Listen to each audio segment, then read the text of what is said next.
할렐루야. 오늘도 좋아요. 사랑하고 계십니다. 사랑하고 계십니다. 사랑하고 계십니다. 자, 오늘 본문 17절, 18절 한 번만 더 읽어볼게요. 본문 17절, 18절. 본문 17절, 18절 같이 한 번 더 읽어봅니다. 시작. 그가 난산할 즈음에 산파가 그에게 이르되 두려워 말라 지금 그대가 또 등남하느니라 하니 그가 죽기에 임하여 그 혼이 떠나려 할 때에 아들의 이름은 베논이라 불렀으나 그 아비가 그를 베냐민이라 불렀더라. 마지막 절 한 번 더 읽을게요. 28절 29절 같이 읽어봅니다. 마지막 절 28, 29절을 한 번 더 읽어볼게요. 시작. 이삭의 나이 180세라 이삭이 나이 많고 늙어 기운이 지나며 죽어 자기 열조에게로 돌아가니 그 아들 에서와 야곱이 그를 장사하였더라. 야곱을 가지고 생과 죽음을 통해 주시는 교훈 현재로 이렇게 말을 하는 것은 생로병사라고 하는 말이 있죠. 생로병사, 이 말은 인간이 반드시 겪어야 하는 네 가지 고통을 의미하는 것이죠. 생, 태어나는 것, 그 다음에 늙는 것이죠. 그 다음에 병드는 것, 죽는 것을 말하죠. 생로병사, 태어나는 것, 그리고 늙는 것, 병드는 것, 죽는 것. 이것은 틀림없는 사실이죠. 왜냐하면 모든 인류는 아담 안에 있는 존재이기 때문에 한 사람도 이 사실 앞에서 피해갈 수가 없어요. 사람이 태어나면 반드시 늙게 되어 있고 병들게 되어 있고 죽게 되어 있어요. 참 매우 슬픈 일이죠. 그런데 하나님께서는 우리 삶 속에서 일어나고 있는 이 생로병사를 통해서 많은 교훈을 가르쳐주고 계세요. 특히 오늘 본문을 보면 한 사람의 죽음과 한 사람의 탄생이 극명하게 대비를 이루는 장면이 나와요. 그것은 야곱의 사랑하는 아내 라헬이 야곱의 12번째 아들 베냐민을 낳자마자 죽는 내용이 기록되어 있잖아요. 우리는 이 사건을 통해서 인생에 있어서 삶과 죽음은 서로 공존하는 것이고 한 사람의 죽음 속에서 또 다른 생명이 태어나는 모습을 보게 되어져요. 그렇기 때문에 우리는 인생을 바로 알고 우리의 생사화복을 주관하시는 분은 오직 하나님이시라고 하는 사실을 깨달아서 하나님께 삶에 초점을 맞추고 살아가는 저와 여러분들이 꼭 되어야 될 줄 믿습니다. 그럴 때 오늘 저와 여러분의 삶이 빛나고 아름다운 삶이 되어지고 하나님께 영광을 얘기해 되어지고 이 땅에서도 영육간에 강건하게 승리하는 복된 인생이 될 줄 믿습니다. 오늘 본문을 통해 몇 가지를 한번 살펴보고 함께 은혜를 받으려고 해요. 첫 번째로 한번 같이 해볼까요? 모든 사람은 반드시 죽기 때문에 사는 동안 하나님의 영광을 위해서 영광을 위해서 살아야 합니다. 살아야 한다. 여러분, 오늘 본문은 제일 먼저 저와 여러분들에게 우리들의 삶의 현주소에 대해서 알려주고 계세요. 삶의 현주소가 뭡니까? 다른 것이 아니죠. 모든 인간은 한 번은 반드시 죽게 되어 있다고 하는 사실을 교훈해주고 계세요. 그런데 희한한 것은 인간들이 갖고 있는 착각 중에 하나가요, 나는 병들지 않고 늙지 않고 죽지 않을 것이다, 그런 생각을 갖고 살아요. 그런 사람은 병들고 늙고 언젠가는 죽게 되어 있죠. 특별히 이단들의 교주들은 자신은 죽지 않는다고 얼마나 헛소리를 많이 합니까? 그러나 어김없이 죽고 말았지요. 많은 사람들이 인생을 헛되이 살고 있는 것은 그 사람들이 인생을 올바르게 깨닫고 있지 못하기 때문에 그래요. 그렇기 때문에 우리가 인생을 올바로 살려면 인생을 올바로 알아야 될 줄 믿습니다. 성경은 인생에 대해서 뭐라고 얘기합니까? 야고보서 4장 14절에서 이렇게 말씀하고 있죠. 내일 일을 너희가 알지 못하는도다. 너희 생명이 무엇이며 너희는 잠깐 보이다가 없어지는 안개니라. 이것은 우리의 생명이 아침에 잠깐 있다가 없어지는 안개와 같다고 하는 사실을 비유한 말씀이지요. 그리고 베드로 사도는 베드로전서 1장 24절 25절에서 이렇게 말씀했어요. 모든 육체는 풀과 같고 그 모든 영광이 풀의 꽃과 같으니 풀은 마르고 꽃은 떨어지되 오직 주의 말씀은 세세토록 있도다. 여러분, 하나님께서는 태초부터 영원토록 계시는데 어찌하여 인생은 수많은 사람들이 태어났다가 죽기를 반복을 합니까? 그게 진실 아닙니까? 사실이잖아요. 하나님은 태초부터 영원토록 계시는데 인생은 수많은 사람들이 태어났다가 죽고 태어났다가 죽고 끊임없이 역사 이래로 그걸 반복하고 있는데, 그것은 마치 풀이 자라났다가 그 꽃잎이 말라서 떨어진 것과 같다고 표현을 한 거죠. 그리고 또 시편 90편 10절에서 이렇게 말씀하고 있죠.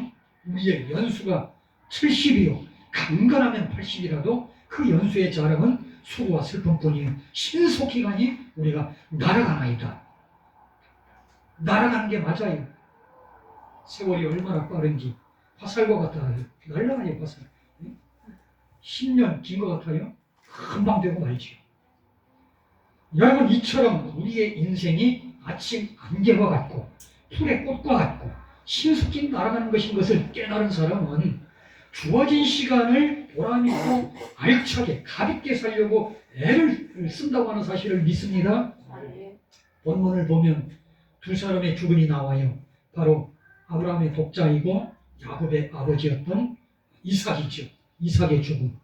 그리고 야곱의 사랑을 받은 아내 라헬의 죽음이에요. 한 사람은, 즉 이삭은 180세까지 살았고요. 다른 한 사람은 50세 전후에 짧은 생을 살아요. 여기서 우리는 아무리 위대한 사람이나 아름다운 여인이라도 반드시 모두 죽는다는 것을 알 수가 있잖아요.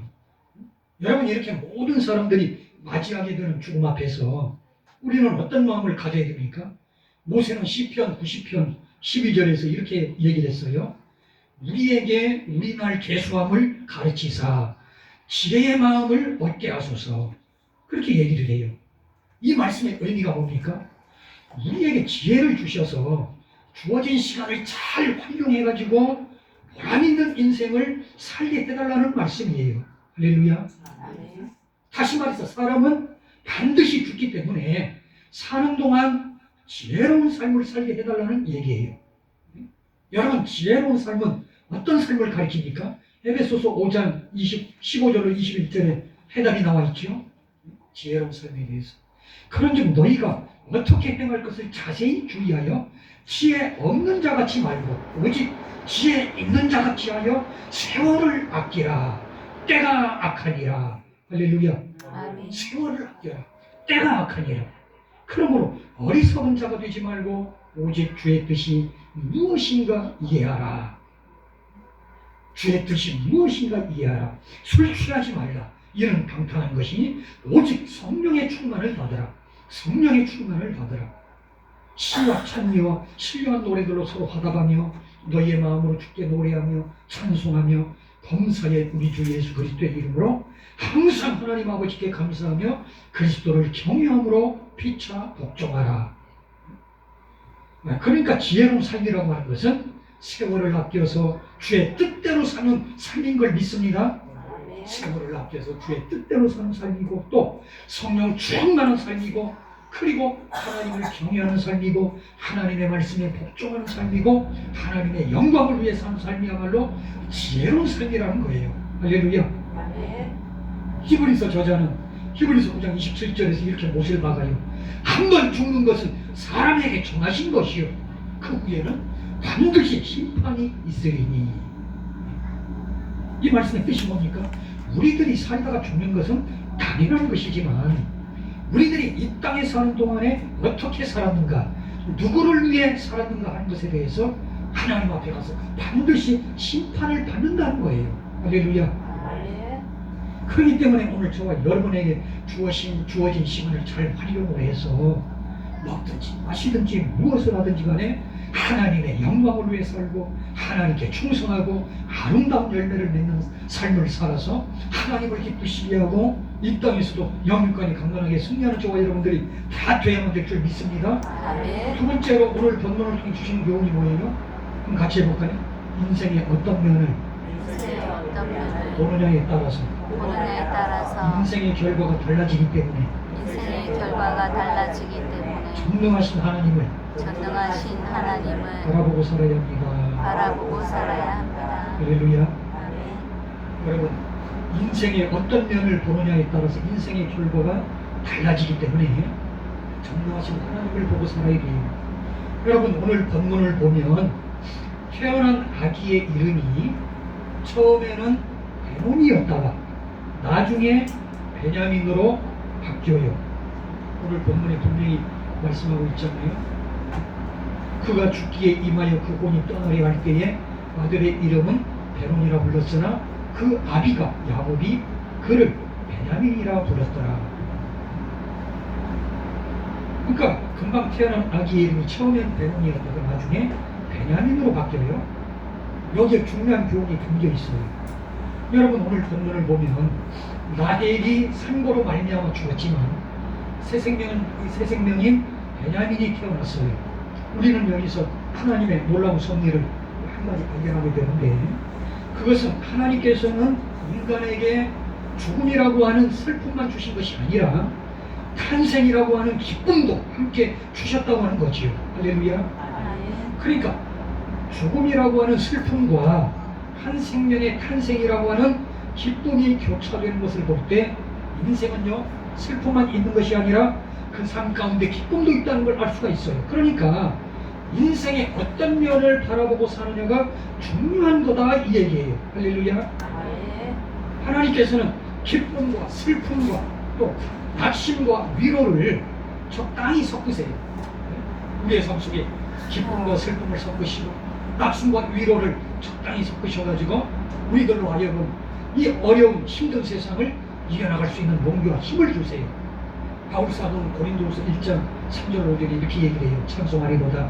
그는 우리 주 예수 그리스도의 하나님이시요 자비의 아버지시요 모든 위로의 하나님이시며 우리의 모든 환난 중에서 우리를 위로하사 우리로 하여금 하나님께 받는 위로로서 모든 환난 중에 있는 자들을 능히 위로하게 하시는 이시로다. 그리스도의 고난이 우리에게 넘친 것 같이 우리의 위로도 그리스도로 말미암아 넘치는도다. 여러분, 우리의 삶 속에 고난도 넘치지만요, 반대로 하나님이 주시는 위로도 넘친다고 하는 사실이에요. 할렐루야. 오늘 본문을 보면 야곱은 사랑하는 아내 라헬을 이런 슬픔도 있었지만 대신 하나님께서 아들 베냐민을 주셨기 때문에 위로해 주시잖아요. 할렐루야. 이렇게 볼 때 우리가 인생을 살면서 느끼는 희노애락이라고 하는 것은 누구나 다 당하는 것이기 때문에 우리가 인생의 어떤 면을 보고 사느냐에 따라서 인생의 결과가 달라진다고 하는 사실을 깨달아야만 될 줄 믿습니다. 오늘 본문 17절을 보면 라헬이 난산할 때 산파가 라헬에게 이렇게 얘기를 해요. 두려워 말라. 지금 그대가 또 등장하느니라. 그러자 죽어가던 라헬이 그 아들의 이름을 베논이라고 지었어요. 베논이. 베논이라고 하는 뜻은 슬픔의 아들, 눈물의 아들이라는 의미예요. 슬픔의 아들, 눈물의 아들. 그러니까 아이는 어머니가 키워야 되는데 이 갓난아이가 어미 없이 자랄 것을 생각하니까 죽음을 눈앞에 둔 라헬의 마음이 찢어질 듯이 아팠기 때문에 아들의 이름을 베논이라고 지었던 거예요. 베논이. 슬픔의 아들, 눈물의 아들. 엄마 라헬의 마음이 찢어질 듯이 아픈 것이 반영이 된 이름이죠. 그러나 믿음의 사람이었던 야곱이 베논이라고 라헬이 지어준 이름을 다시 고쳐서 베냐민이라고 부른 거예요. 베냐민. 베냐민의 뜻이 뭘까요? 의미가 뭘까요? 나의 오른손의 아들 혹은 나의 소망이라는 뜻을 가지고 있어요. 할렐루야. 아멘. 여러분 만약에 태어난 아들의 이름을 평생 베논이 즉 슬픔, 눈물 그렇게 지어서 불렀다면 삶 자체가 부정적이고 슬프고 과거 지향적인 삶이 될 수밖에 없었을 거예요. 그러나 베냐민이라고 불렀을 때는 힘과 소망이 있고 모든 역경을 헤쳐나갈 수 있는 저력이 있다고 하는 거지요. 나의 오른손의 아들, 나의 소망. 그렇기 때문에 여러분 우리가 같은 일을 볼 때에 베논이라고 하는 관점보다 베냐민이라는 시각으로 볼 때 훨씬 좋은 결과를 가져온다고 하는 사실을 깨달아야 될 줄 믿습니다. 아멘. 야곱은 믿음의 사람이었기 때문에 막내 아들의 이름을 아내가 지어준 대로 베논이라고 부르지 않고 자신이 고쳐서 소망이라는 뜻의 베냐민이라고 부른 거예요. 할렐루야. 아멘. 여러분 성경을 보면 하나님은 끊임없이 저와 여러분들에게 말씀하기를 믿음의 눈을 가지고 고난과 역경 중에 있어도 감사와 기쁨으로 살아가라고 끊임없이 말씀하고 있어요. 슬픔으로 살아가라고 말씀하는 곳이 한 군데도 없어요. 놀랍잖아요. 무슨 얘기입니까? 베논이라고 하는 관점으로 살지 말고 슬픔, 눈물 그런 관점으로 살지 말고 베냐민, 소망 그 베냐민이라고 하는 관점으로 살라고 하는 얘기인 거예요. 결과가 달라지기 때문에. 할렐루야. 아멘. 그렇기 때문에 오늘 저와 여러분 모두 다 비록 고난 중에 있어도 전능하신 하나님을 바라보고 살아야 돼요. 할렐루야. 아멘. 오늘 저와 여러분들이 비록 고난 중에 있어도 천국을 바라보고 살아야 되는 거예요. 네? 오늘 저와 여러분들이 비록 고난 중에 있어도 일이 잘 안 돼도 부활을 바라보고 살아야 돼요. 고난 중에 있어도 영심을 바라보고 살아야 되고 고난 중에 있어도 상급을 바라보고 살아야 되고 고난 중에 있어도 힘든 일이 있어도 멸류관 바라보고 살아야 돼요. 할렐루야. 아멘. 슬픔 쪽 바라보지 말고요. 베논이라고 하는 이름으로 살지 말고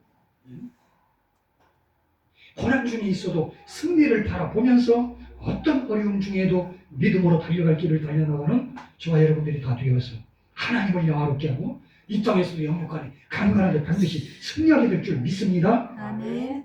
세 번째로 오늘 본문을 통해 주신 교훈이 뭐예요?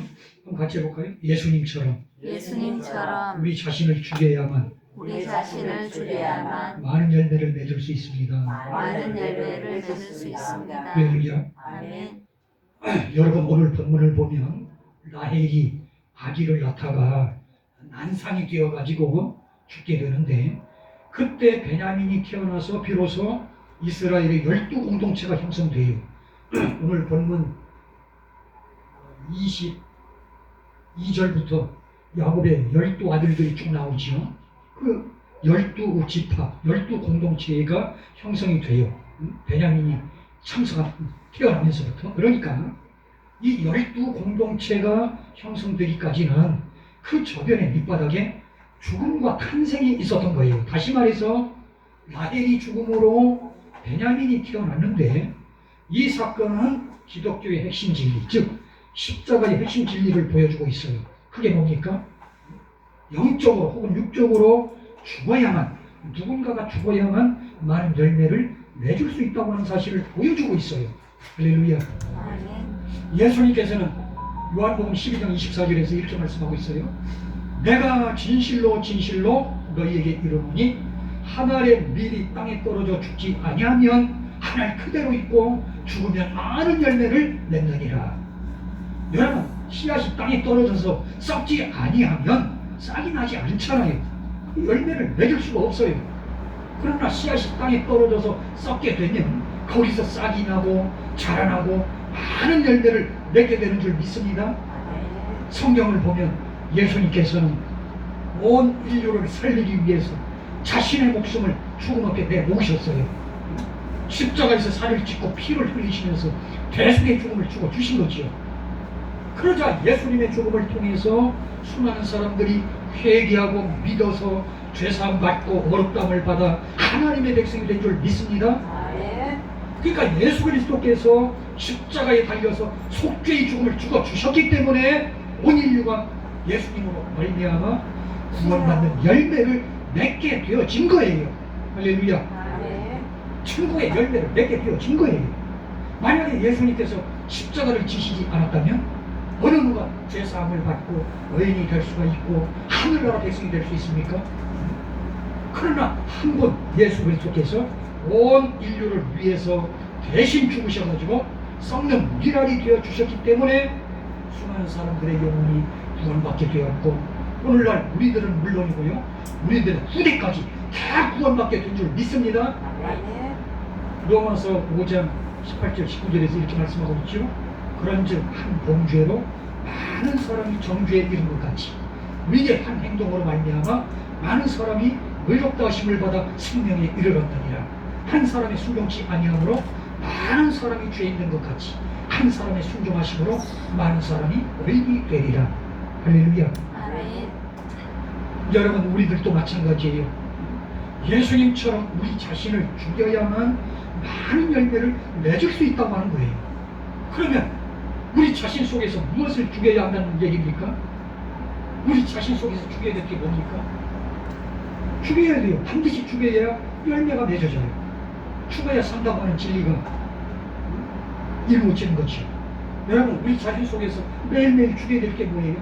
매일매일 우리 속에서 올라오는 육신의 정욕, 안목의 정욕, 이생의 자랑을 죽여야만 될 줄 믿습니다. 죄의 본성을 죽여야만 될 줄 믿습니다. 또 나 자신만을 위한 이기주의, 개인주의를 죽여야만 될 줄 믿습니다.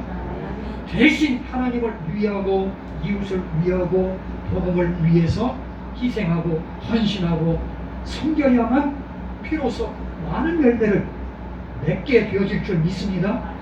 이 진리 아닙니까? 내가 죽어야 열매를 맺을 수 있다. 내가 희생되어야, 내가 헌신해야, 내가 섬겨야 많은 열매를 맺을 수 있다.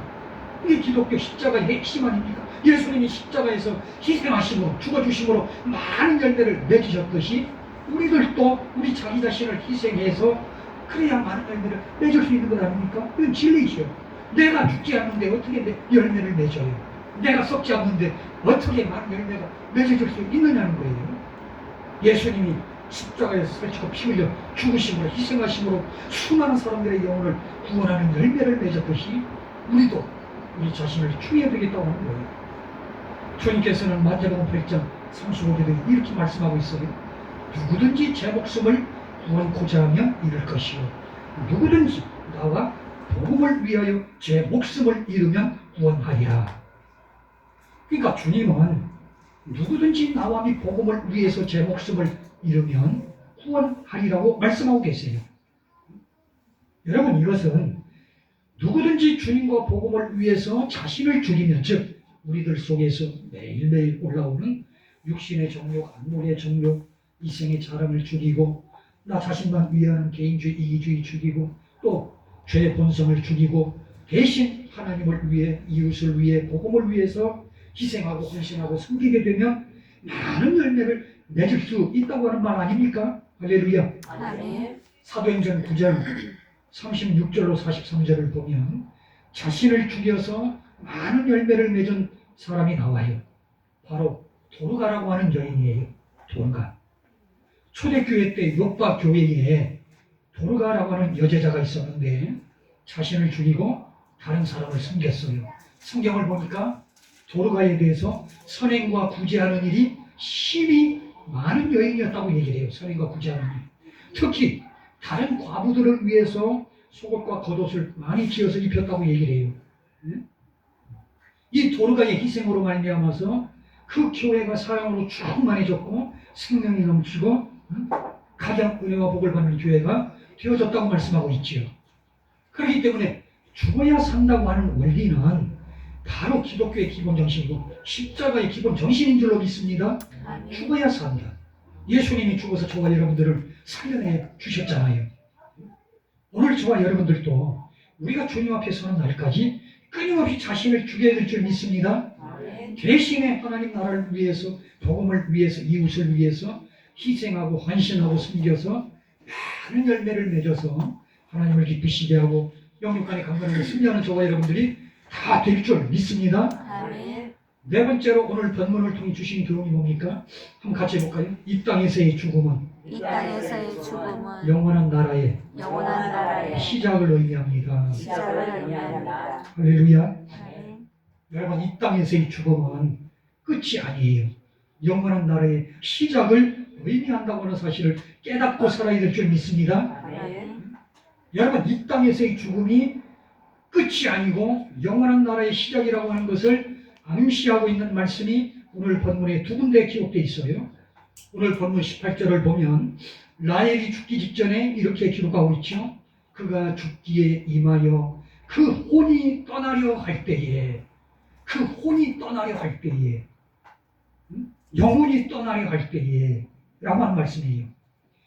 그러니까 우리의 영혼은 죽음과 함께 없어지는 것이 아니라 예비된 다른 장소로 간다고 하는 사실을 여기서 말씀하고 있어요. 할렐루야. 아멘. 그리고 떠나려 한다. 그 혼이 떠나려 할 때에, 떠나려 한다라고 하는 것은 목적지가 있음을 암시하는 말 아닙니까? 그 목적지가 어디입니까? 바로 영혼의 본향인 하늘나라 천국이라고 하는 얘기예요. 할렐루야. 아멘. 그 혼이 떠나려 할 때에, 여러분, 우리의 생명이 하나님께로부터 왔기 때문에 이 땅에서 우리의 육신이 죽으면 영혼은 없어지는 것이 아니고 본향이 하늘나라로 올라가게 되어 있다는 거예요. 할렐루야. 아멘. 그리고 두 번째 암시하는 말씀이 뭡니까? 오늘 본문 29절에 말씀하고 있죠. 이삭이 나이 많고 늙어 기운이 지남에 죽어 자기 열조에게로 돌아가니, 자기 열조에게로 돌아간다? 그렇게 말씀하고 있어요. 그러니까 이삭이 죽었는데 자기 열조들이 있는 곳으로 이삭의 영혼이 돌아갔다고 하는 얘기예요. 할렐루야. 아멘. 여러분, 믿음의 사람이었던 아벨과 노아와 아브라함 같은 믿음의 열조들은 죽었을 때 그들의 영혼이 어디로 갔다는 말입니까? 그들의 영혼은 구원받아서 하늘나라 천국으로 올라갔다고 하는 얘기예요. 할렐루야. 아멘. 하나님과 예수님이 계신 하늘나라 천국으로 들어갔다고 하는 얘기지요. 그래서 우리의 육신이 죽으면 영혼은 하늘나라로 올라가는데 이것이 바로 구원이라고 하는 거예요. 할렐루야. 아멘. 반대로 하늘나라로 못 올라가는 영혼은 구원을 받지 못한 영혼으로서 지옥에 가고 말지. 이제 며칠 후면 내일 모레는 설 명절인데 세상 불신자들은 죽은 조상들의 영혼이 부천을 떠돌고 있다고 생각하고는 열심히 제사를 지내요. 그러니까 죽은 조상들의 영혼들이 제사밥이라도 좀 먹고 다니라고 제사를 지내요. 그러나 여러분, 성경 누가복음 16장을 보면 거기 부자하고 거지 나사로 사건이 기록되어 있는데 어떤 사실을 알 수가 있습니까? 사람은 죽자마자 죽음과 동시에 천국 아니면 지옥 간다고 말씀하고 있어요. 할렐루야. 아멘. 부자 죽었는데 곧바로 음부에 떨어져요. 고통을 당해요. 지옥에 가고 말이죠. 거지 나사로는 천사에게 받들려서 아브라함의 품에 들어가요. 천국으로 들어가는 거예요. 하늘나라로. 이 악한 마귀의 거짓말에 속아서는 안 돼요. 뭐 부천을 떠돌다가 악한 마귀의 거짓말에 속아서는 안 돼요. 이방인들의 제사, 즉 불신자들이 제사하는 것은 귀신을 섬기는 것이라고 고린도전서 10장 20절에 분명히 말씀하고 있습니다. 귀신을 섬기는 것뿐인 거예요. 귀신. 여러분, 우리의 영혼이 구원받는 일은 오직 예수님을 통해서만 가능해요. 할렐루야. 아멘. 구원은 오직 예수 그리스도를 회개하고 믿는 믿음만으로 가능한 거예요. 오늘 본문을 보면 한 생명이 죽고 한 생명이 거기서 태어났듯이 구원받은 우리들은 세상에서의 우리의 생명이 끝나면 곧바로 이 땅의 생명이 아닌 하늘나라 생명으로 덧입게 된다고 하는 사실을 기억해야 될 점이 있습니다. 아멘. 우리가 이 땅에서 죽게 되면 죽자마자 하늘나라 생명으로 덧입혀져요. 그렇기 때문에 예수님께서는 우리들에게 요한복음 14장 1절 3절에서 이렇게 위로하고 계세요. 너희는 마음에 근심하지 말라. 하나님을 믿으니 또 나를 믿으라. 내 아버지 집에 천국에 거할 곳이 많도다. 그렇지 않으면 너희에게 일렀으리라. 내가 너희를 위하여 처소를 예비하러 가노니 가서 너희를 위해 처소를 예비하면 내가 다시 와서 너희를 내게로 영접하여 나 있는 곳에 천국에 너희도 있게 하리라. 할렐루야. 아멘. 그리고 바울사도도 고린도서 5장 1절 3절에 똑같이 말씀하고 있죠. 만일 땅에 있는 우리의 장막집이 무너지면 땅에 있는 우리의 장막집은 육신을 가리켜요. 육신이 죽음을 얘기하는 육신의 죽음. 만일 땅에 있는 우리의 장막집이 무너지면 육신의 삶이 끝나면 하나님께서 지으신 집, 곧 손으로 지은 것이 아니요 하늘에 있는 영원한 집이 우리에게 있는 줄 아나니 과연 우리가 여기서 탄식하며 하늘로부터 오는 저소로 덧있기를 간절히 사모하노니 이렇게 입으면 벗은 자들로 발견되지 않으려 함이라. 할렐루야. 아멘. 그러니까 여러분 이 땅에서의 죽음은 끝이 아니고 영원한 나라의 시작인 것을 반드시 깨닫고 이 땅에 사는 동안에 믿음과 소망을 가지고 살아야 될 줄 믿습니다. 아멘. 여러분 인생을 이 땅에서 사는 동안 이 땅에는 생로병사가 있기 때문에 너무 고통스럽잖아요. 너무 고통스러운데 저 영원한 하늘나라 천국에는 이러한 고통을 주는 생로병사가 없어요. 미움 자체가 없다고. 거기는 갈등 자체가 없고 시기 질투가 없어요. 거기는 죽음도 없고 이별도 없고 질병도 없고 전쟁도 없고 갈등도 없고 테러도 없고 자연재해도 없고 오직 거기에는 영원한 생명만 있고 영원한 사랑만 있고 영원한 평화만 있다고 하는 거예요. 할렐루야. 아멘. 예수님께서 죽음에서 부활하심으로 그 사실을 확증을 해 주신 거예요. 할렐루야. 아멘. 그렇기 때문에 여러분 우리에게 믿음이 있으면 죽음도 두렵지가 않아요. 할렐루야. 아멘. 왜냐하면 믿는 자에게 있어서 죽음이란 죽음과 동시에 하늘나라에서의 새 생명이 시작되는 것이기 때문인 줄로 믿습니다. 아멘. 그렇기 때문에 크리스찬들, 하나님의 자녀들은 죽음을 두려워하지 않아야 되고 오히려 저 하늘나라를 사모하고 그 날이 오기를 간절히 바라면서 이 땅에 사는 동안에 먹든지 마시든지 무엇을 하든지 간에 하나님의 영광을 위해 살아서 하나님을 기쁘시게 하고 영육간에 강건하게 승리하는 저와 여러분들이 다 되게 될 줄 믿습니다. 아멘. 말씀을 냈습니다. 여러분 모든 사람은 반드시 죽기 때문에 사는 동안 하나님의 영광을 위해 살아야 될 줄 믿습니다. 아멘. 그리고 인생의 어떤 면을 보느냐에 따라서 결과가 달라지기 때문에 천명하신 하나님 바라보 살아요. 똑같은 일을 당해도 어떤 면을 바라보느냐, 어두운 면을 바라봐서는 안 돼요. 밝은 면을 바라봐야 될 줄 믿습니다. 아멘. 소망을 가지고 다른 면 바라봐야 돼요. 천국을 바라보고 영생을 바라보고 부활을 바라보고 상급을 바라보고 멸류관 바라보고 회복을 바라보고 승리를 바라보고 할렐루야. 아멘. 그리고 예수님처럼 우리 자신을 죽여야만 많은 열매를 맺을 수 있어요. 우리 속에 죽게 될 게 뭡니까? 끊임없이 올라오죠. 우리가 거듭나고 하나님 자녀가 되었어도 우리 속에서 날마다 끊임없이 올라오잖아요. 육신의 정욕한 무의 자랑, 인생의 자랑, 죄의 본성, 자신만 위하는 이기주의, 개인주의 끊임없이 올라오잖아요. 이걸 좀 죽여야 돼요.